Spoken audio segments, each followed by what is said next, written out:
Hi, my name is Mark Troutman. I'm an attorney with the law firm of Isaac, Brandt, Ledman, and Teeter.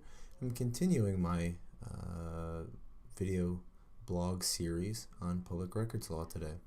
Now, recently I covered the topic of records destruction by outlining for you the State ex rel Davila v. City of Bucyrus case, in which Mr. Davila recently obtained a verdict for $1.409 million for records destruction claims against the City of Bucyrus.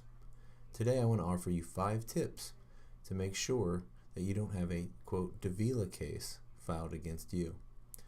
First of all, you should heed all of the advice you've heard about turning over public records. The first way that Mr. Davila would begin his lawsuits is to see if people are following public records law. He specifically has testified in some of his cases that if he receives a request and he gets a response, he reviews the response for whatever purpose he's making the records request for, and he moves on.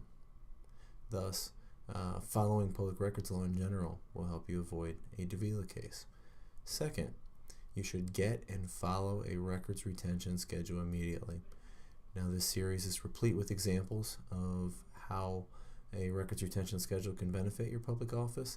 If you don't have one, get one now. That is one of the common threads in most of the public entities involved in Mr. Davila's cases, is that they did not have a records retention schedule. And just to review, if you don't have a records retention schedule, you should be keeping every public record you have indefinitely.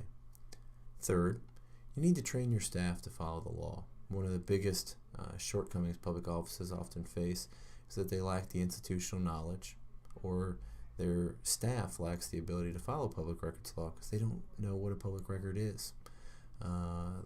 The auditor's website has many good training and tutorials there. Our law firm does seminars across the state, and the Attorney General's office and auditor also put on seminars across the state describing how to comply with public records law. Next, ensure that your entity is using a Public Records Commission. The Public Records Commission is the vehicle that ultimately approves your records retention schedule.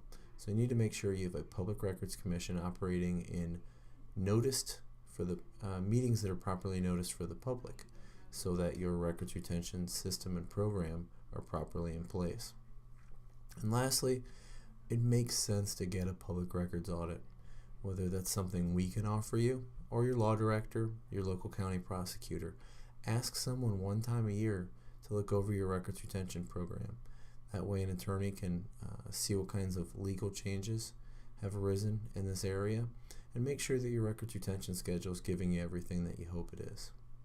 If you have any other questions on this topic or any other topic on public records law, please feel free to call me. Again, Mark Troutman with Isaac, Brandt, Ledman, and Teeter, 614-221-2121. Thank you.